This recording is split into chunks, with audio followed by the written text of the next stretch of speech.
As Korean culture continues to reach audiences worldwide, it has become a powerful language of diplomacy, fostering mutual understanding.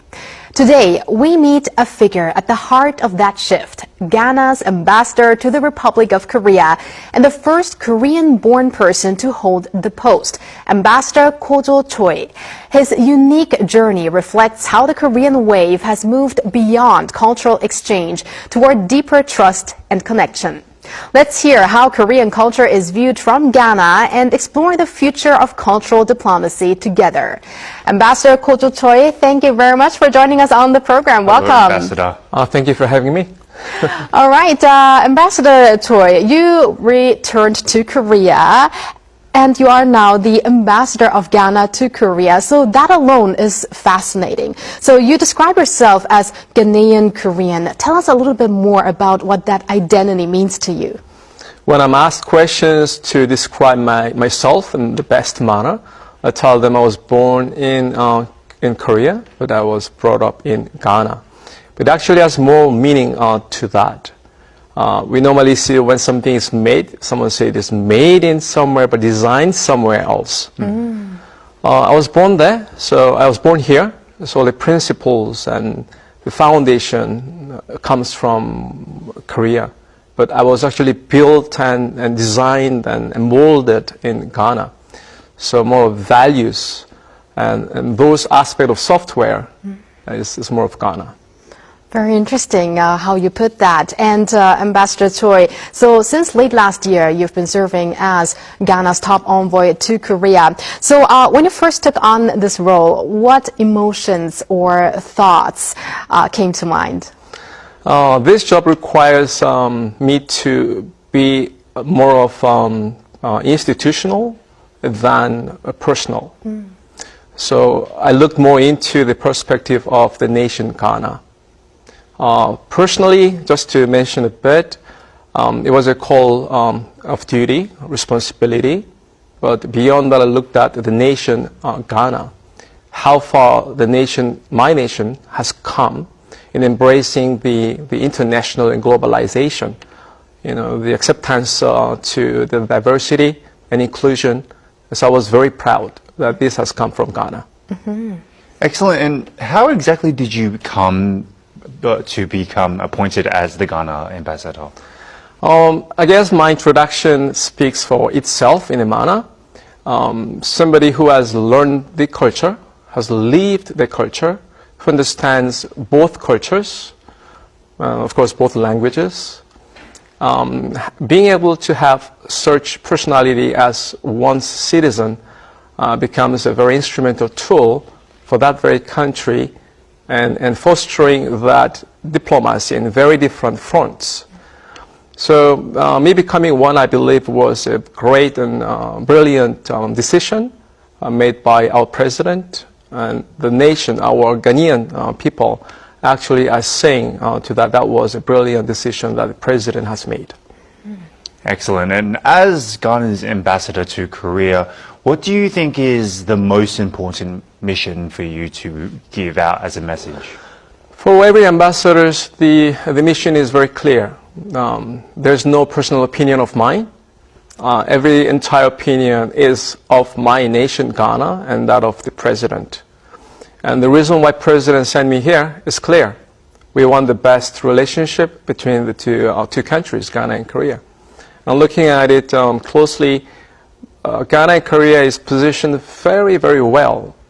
Ghana has what Korea doesn't, and Korea doesn't have what Ghana has.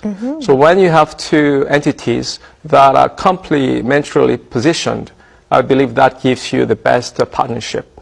That is where I see Ghana and Korea is. And as your question is, my job is to establish that best cooperation and friendship between Ghana and Korea. So could you maybe elaborate on what Ghana does not have, what Korea has, and what Korea does not have, what Ghana has? Would there be maybe some examples you could name?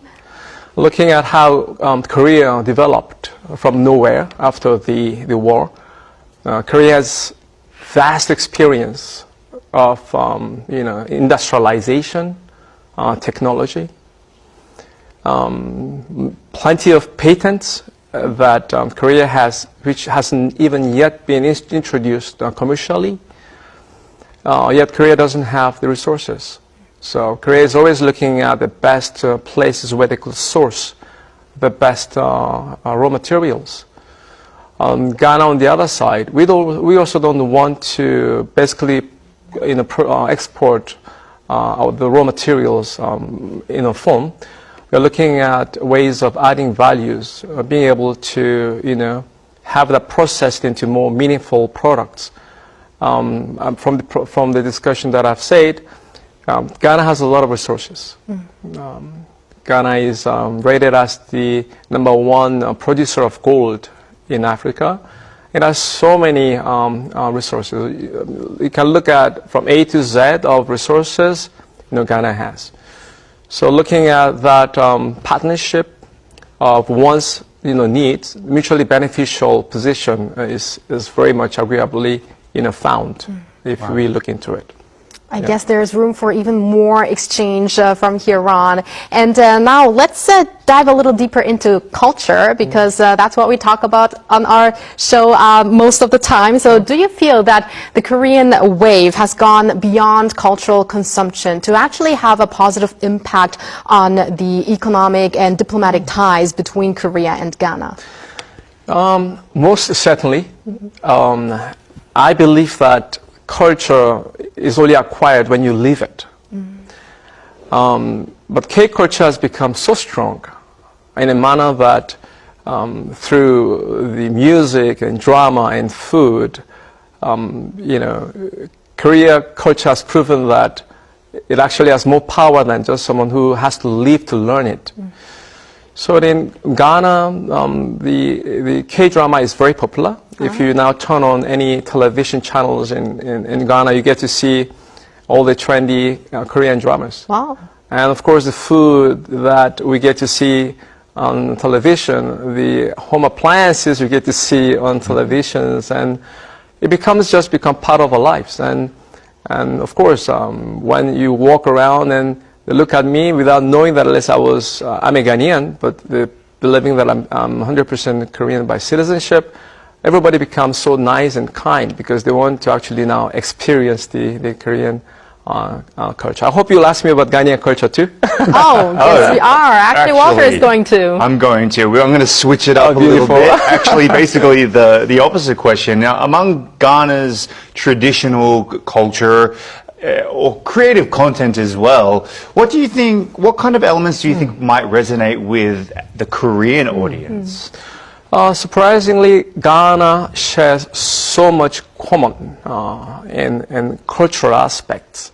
And it's because, just like Korea, Ghana has kings and is quite a tribal society, but we actually boast the presence of the most prominent kingdom in Africa, that is in Ghana, called Ashanti Kingdom. When there is a king, there is culture. There is beautiful dance. There's beautiful food and also fashion. So we have so much such quality cultural aspects that we want to showcase to you. But one aspect that I want to share today is that of the paintings and arts and sculptures. Ghana boasts authentic, talents of artists. So I founded an art foundation in Ghana. It's called Art Africa Foundation. So we look at the best talents, those who actually paint and sculpt, and the quality that actually I come across are world-class materials. So I'm hoping to bring such talent to Korea, so that you get to see what I mean. That would be wonderful. And now, Ambassador Choi, to young Ghanaians who are discovering Korea through Hallyu or the Korean wave, and also to Koreans to whom Ghana might be still unfamiliar, would there be a message for those young people?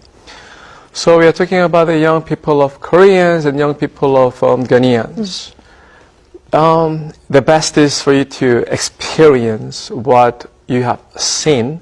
So As an ambassador, I will do my best to promote the mutual visits, bilateral visits, so more Korean youths can visit Ghana, and vice versa, more Ghanaian youth should visit Korea, where they get to this time touch and feel and experience what they have seen, so that the friendship may even become stronger. Right, Ambassador. And just to get a little bit in your personal life, you are a father of 6, is that correct? That is correct. That is, wow. And as the head of a large family, how has your family shaped and supported your life and work in diplomacy?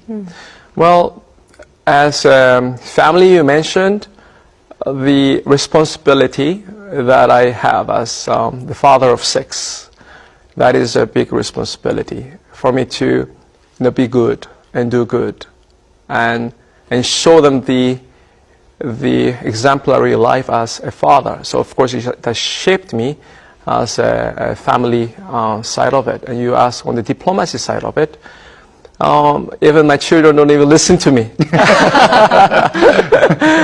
So it's a learning process of how to communicate with them, understanding what the needs are, what the wants are, being able to also come to the terms, negotiate. So yes, as you mentioned, it has helped me a lot and shaped me to become a better person in many fronts. Do you teach them both Ghana and Korean culture? Is that very important to you? Oh, very, very good question. Thank you. Yes, I do. I make them write both languages. Of course, they live both cultures. I just had my lunch with my family just about 1 hour ago. We have a child who is 1 year and 8 months old. Wow. So as we're greeting in English, hello, hi, in Korean, 안녕, she can't really speak. So whenever I say 안녕, she just does this. But when my son spoke to her in Chi, which is most spoken Ghanaian language, and my son said, "Etiseng."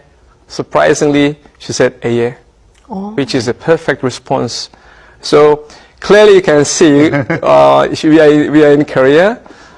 She's learning Chi. She's speaking. Actually, she started speaking Chi before Korean or English. But yes, I actually put efforts that I learn both cultures, because that is where I believe they have the competitive advantage as they grow older. Right.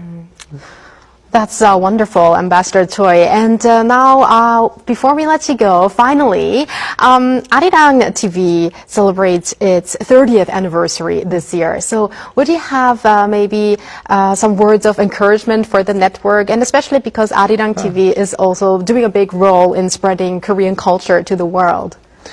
I've watched Arirang, for many years. The name Arirang itself speaks a lot.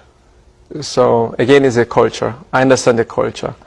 Arirang embraces entire history, the works of the nation Korea, the pains, the successes, and everything that you have is actually all danced into the word Arirang. And just the way the word has that weight, your station is doing amazing. A lot of people are watching, listening. And of course, the Hallyu is more also, promoted through your station. So I'd like to say congratulations for your last 30 years. And I believe that future tomorrow is going to be even more greater. So I say, well done. We say, Ayiko, and all the best to you. All right. Thank you very much, Ambassador Choi, for that meaningful message, and of course for being here with us today on the program. And may Ghana, Korea, Ghana relations continue to grow further. Thank you very much. Thank you very much. Thank you. And thank you, Walter. As always, we're going to see you back here in a couple of days. Yes, I'll see you on Friday. Yeah.